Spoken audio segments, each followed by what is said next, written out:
cracking down on recent unrest in the country and blaming it on the US. Who is It's this accused lady? the US of economic Sound British. asphyxiation over sanctions imposed during the Trump administration. She needed a new US doctor for officials this shit. say the Cuban government should listen to its own people instead. I think it would be a grievous mistake for the Cuban regime to interpret what is happening in dozens of towns and cities across the island as the result or product of anything the United States has done. It would be a grievous mistake because What? it would. Bro, how is he gonna say this? Oh, does Blinken not realize that we have a 60-year embargo? For anyone who doesn't know or doesn't understand, the 60-year embargo essentially does not allow any supplies or any monetary aid to the Cuban government. And that's put in by the U.S. and that's not just for like countries in the Western world. That's for like any country. So if any country were to like try to send them anything like guns, ammo, medicine, food, water, they'd have to answer to the U.S. essentially, which is fucked up. But to explain what's going on, the protests are because the spike in COVID, and then the federal government isn't listening to them because while Cuba's communist, they aren't they're not democratic. So essentially only at like local level, so you can vote on like a mayor or something, but you can't vote on who the president is and all that other stuff. And essentially they're protesting because there's no food, they're running out of medicine, there's no vaccines, stuff like that. And then the government is also using, I think, police to essentially brutalize the protesters after a while. But they're not protesting communism, they're protesting because like the government is not helping them. And if you ask different people, a lot of people will try to say like it's the Cuban government's fault. I feel like the government's reaction, and also they've limited their internet and how they're able to interact on the internet and social media. Their reaction is because of the embargo. And if we didn't have a 60-year embargo on Cuba, none of this would be happening. They'd be able to have like normal aid and be able to be a normal like functioning country, like every other country, essentially. Show that they simply are not hearing the voices and will of the Cuban people. People deeply tired of the repression that has gone on for far too long. There are reports of internet blackouts in Cuba after the protests, and according to an exiled rights group, at least 100 protesters, activists, and independent journalists have been detained. CNN's Patrick Altman has more now from Havana. The protests that swept across Cuba, the largest in decades, stunned the communist-run government and quickly turned violent. Demonstrators pelted patrol cars with stones, and police forcibly arrested scores of people. Repression, this woman told CNN. All that we have here is repression. Counter-protesters organized by the government tried to shout them down. Some chanting that they are Fidel Castro. But Fidel Castro died in 2016, and his brother Raul retired in April. Now the job of managing Cuba's worst crisis in a generation falls to their hand-picked successor, Miguel Díaz-Canel, who called the protesters criminals. Ayer apedraron a fuerzas de la policía. They stoned the police force, damaged cars, he said, a behavior that's completely vulgar, completely indecent. Tensions have been building for months in Cuba over increased sanctions first imposed by the Trump administration. The pandemic has further wounded an already ailing economy. Cubans wait for hours in crowded lines each day to buy what little there is as the number of COVID-19 cases surge. Cuba's food crisis appears to be getting worse and worse as the pandemic goes on longer and longer. The people here that they don't want to be waiting hours in these lines, but they feel the choice they have is run the risk of getting infected or going hungry. The Biden administration warned the Cuban government not to crack down on the protesters. What? Government of Cuba to refrain from. The American government is telling Cuba not to crack down on the protesters? That's crazy. Is the Biden administration like pro-protesters now? That's fucking insane. Maybe he truly is a Trojan horse for socialism. No, just fucking with you. So I just want to say the first thing is any when a country has protests, that's a sign of a healthy country, when they're like even allowed to like organize and have that. Because there's some countries in the world where you can't even like fucking start like any type of like mass gathering to criticize any like government figure or any part of the government. But this just goes back to the embargo. Like the reason they don't have food, countries will be able to send them food, but there's no embargo. But I do want to be clear. I don't support. I'm a socialist, so I'm gonna be very open. Communism does not work. I don't think a planned economy works. I can you look it up, or I can explain it if someone wants me to, a planned economy. But the shit doesn't work. It doesn't. As far as the government, yeah, I mean, they're pieces of shit. They're beating the civilians, but this doesn't have anything to do with like the core of communism. All of this is kind of a reaction to the embargo, and it's very impressive that they've been able, like, after like America and Canada and like maybe Mexico, Cuba's probably the best place to live in the West, to be honest. That's how like fucking bad we've destabilized the region. But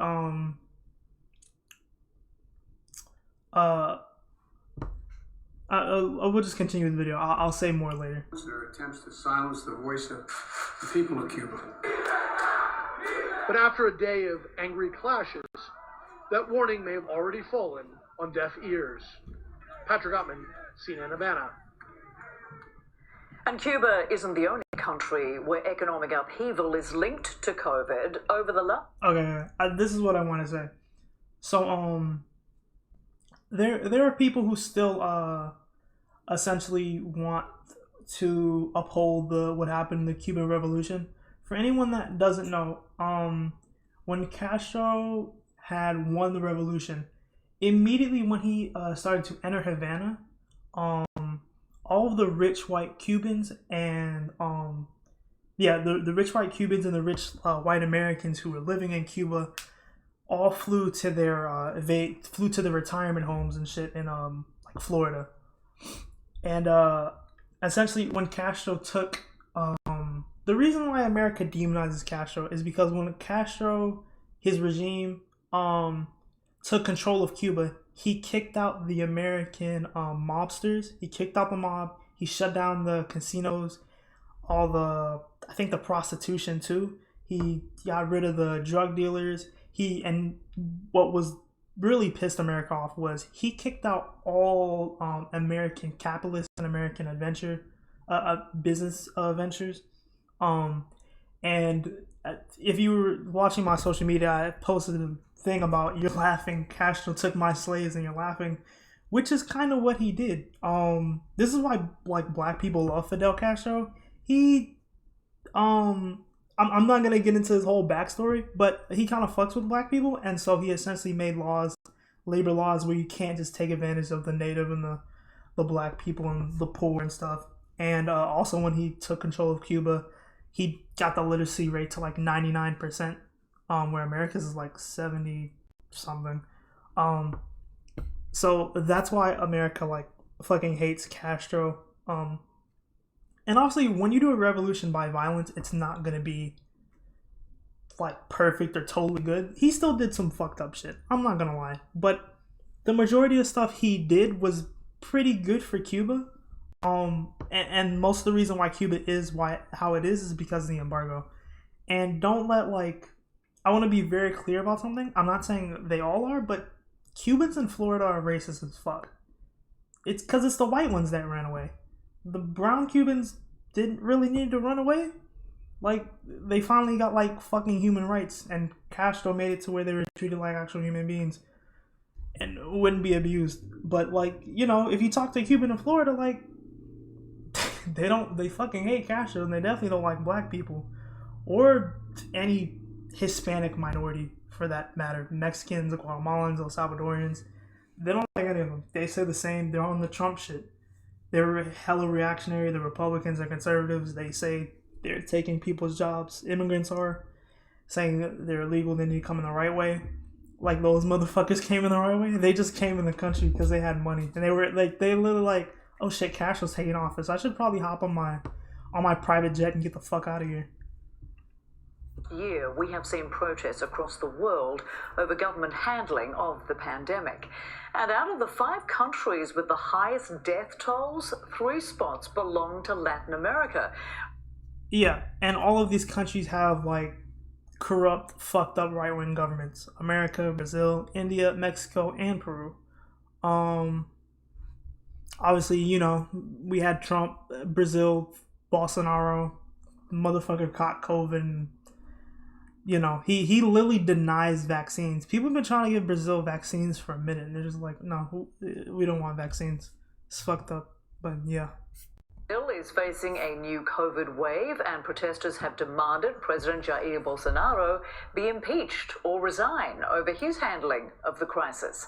In Colombia, human rights groups have accused security forces of using excessive force against demonstrators protesting a proposed tax bill.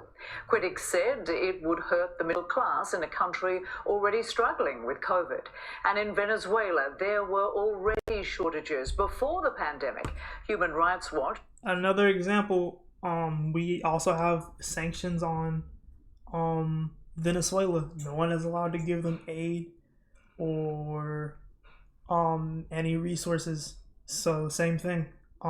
Obviously Venezuela is way worse. Their government is shitty too. But I mean, you can't just be like, oh, they're shitty and you know they're kind of leftist when you don't allow anyone in the world to like help them. You don't allow them to trade. There's other reasons why Venezuela is a fucking mess, but you know, I want to say 90% of the reason why countries like Mexico, Venezuela, Cuba, Peru, Brazil are fucking in so much shit is because we fucked them and destabilized them. If we didn't destabilize some of these countries, some of them might be bad, but the majority of them probably wouldn't be like these like shitholes essentially. I'm not trying to shit on the countries, but they're not the best places to live, and that's a product of what we did. And when I say we, I mean the United States. In March 2020, the country's health system was teetering on the brink of collapse. Well, for more on this, let's bring in Christopher Sabatini, a senior fellow at Chatham House in London. Thank you so much for joining us. Thanks, Rosemary. So why is it that these leaders across Latin America and the Caribbean have failed their people so miserably, the pandemic only highlighting how they've abandoned their responsibilities in terms of health services, medical supplies, food, water, and other basic necessities? Rosemary, it's important to go back to 2019, at the end of 2019 in particular. There was already a wave of protests. You had protests in Chile and Ecuador, the Dominican Republic, Bolivia, though for different reasons, Venezuela. And those protests were because a rising middle class simply didn't feel that it had the quality social services that it deserved, the social mobility that it expected. And then, of course, everything was put on hold because of COVID. So what you had was basically a pressure cooker for the last year and a half, and now we're beginning to see that boil over. And what it's beginning to expose is a lot of the structural flaws in the system that those protests were already beginning to identify in 2019. As you mentioned, access to social services, state capacity, social safety nets. And a large part of this, as you ask why, is because over 60% of many people in the in Latin America and places like Peru or Brazil are employed in the informal sector. That means they don't have access to insurance or unemployment insurance or health insurance. And so therefore, when these countries shut down, they couldn't simply go back to their homes. They lived on a day-to-day wage, basically. And so they had to eventually go back to work. So we're seeing not just the effects of a very weak healthcare system, but also a very weak social safety net system that forces these people back to work. And consequently, we're seeing a region with only 8% of the world's population, more than 30% of the infection rates. And this was the first major protest in Cuba in decades. So protesters marching for regime change as the government struggles to contain COVID there. They're hurting right now with food shortages, energy blackouts, restrictions on social media platforms. Also, this is what I think what should happen in Cuba. The U.S. should lift the embargo because countries like Mexico have already said they're willing to give aid. Lift the embargo. The government needs to then ask for resources, accept them, and give them to the people. But also, they need to implement true democracy where people are actually able to vote, and they're able to have political parties because there are no political parties in Cuba, which is kind of like America because there's no difference between a Democrat and a Republican, at least honestly these days. So that's kind of what needs to happen. Is it gonna happen though? No. Biden isn't even gonna acknowledge the embargo has been there for 60 years, almost as long as Joe Biden's been alive. So no, he's not gonna acknowledge it. He's not gonna lift it. No. I think eventually Cuba might implement some democracy and figure out a way to help their people. I mean, they've done it since 1918. So shit, I feel like they'll figure it out again, you know what I mean? Even with the fucking embargo. What can they realistically achieve or expect? And how do you think the Cuban government will handle this with the world watching so closely now? Well, it's a good question because for all the ills of the other countries and their democracies, and they are nominally democracies at least, there are elections. And so that provides a safety valve for people's demands. In Cuba, that doesn't exist. They haven't had a competitive election since 1959, since the revolution. So consequently, very much bread and butter issues, better health care, better jobs, better access to food, are simply challenges to the regime. And the regime is going to act like any government that's feeling threatened because it doesn't have the capacity to mediate those demands. And so it's cracking down. What's important, as it was mentioned by Patrick in the beginning story, is that the Castros haven't been around. This is the first protest post-Castro. And so the current president, Miguel Diaz-Canel, is demonstrating, and he said this, I'm going to respond in a revolutionary way. What that means is he's not a child of the revolution, but he's going to respond with the same repressive tactics and iron fist that the Castros did too. And he has to, because he can't look weak. And we're already seeing that with over 100 protesters jailed. And in the wake of these unprecedented protests across Cuba, President Biden said the U.S. stands with the people of Cuba, but he hasn't done anything concrete to help them so far, even after promising to reverse Trump's Cuba policies during the 2020 election campaign. What should Biden be doing right now? Oh, and also, I didn't mention this, but about going back to the Cubans in Florida. Also, if you talk to some Cubans, which I'm in the U of H Democrats, so you know we talk about these things. There is a Cuban guy in there, and you know what he wanted? He essentially wants a CIA coup. He essentially wants the CIA to go in and I guess kill the government, and then place an American puppet in there, so a governor of Cuba, and then like Jeff Bezos and Elon can like go on Cuba and like make the island float or something. But you get what I'm saying. They want capitalists to go in there and put in some private business, and turn these people back into slaves, chop some sugarcane again, and white people and criminal and mobsters can go back there and have fun on the beach with their children and shit. But if you talk to them, they'll be like, "Oh yeah, we need to airstrike Cuba," and I'm like, "What the fuck? Why would you want to airstrike the motherfucking island that your grandmother lives on? What the hell is wrong with you?" Like, I would never say that shit about Haiti, and like, none of my friends would say that shit about like whatever island they're family from, or Mexico or something. They'd never be like, "Yeah, we need to like bomb the shit out of my fucking ancestors' homeland." Like, these motherfuckers are like real fucking like K-Kona, like what was the word, gusano? That's essentially what this shit is. Like, there is so fucking crazy and reactionary. It's ridiculous. Like, who would want to bomb their home country's place? It's insane. Yo, what's up, June? What's good, bro? He hasn't acted on this yet. Welcome to the stream, homie. Well, let me answer the last question first. He largely hasn't acted on lifting the embargo because he needs to get a series of appointments confirmed in the Senate. And in the Senate sit two very prominent Cuban Americans, Senator Marco Rubio from Florida and Senator Bob Menendez from New Jersey. If he looks like he's going to tinker with the embargo over their heads, they're going to hold up all those nominations. So he has to put his cabinet in place. He has to put his ambassadors in place. Now, what can he do now? The problem is all the screws have been tightened as much as they can under the Trump embargo. So he really can't, he doesn't have any other leverage to do anything more. There's some people, including the mayor of Miami, who's arguing that the U.S. should intervene, which is ridiculous, especially given. That's what I was talking about. The mayor of Miami was like, hey, we should explore the island, where my grandmother lives, by the way. We should explore the option about bombing the island. You know, we've done it to other countries in the Middle East. We've done it to Asian countries 100 times over. We should kind of consider this for doing this. I know my abuelita lives there, but you know, it's an option. It's fucking insane. What he has to do, and I think he's done this very artfully so far, is stand with the Cuban people, say he defends their rights to protest, and not do what the Trump administration did repeatedly, which is call the Cuban government names, basically engage in regime change rhetoric, but to talk about the need to recognize the legitimacy of their demands, citizens' demands, and their right to protest. And that's what he's done so far. If the crackdown continues, though, wait, what time is it over there?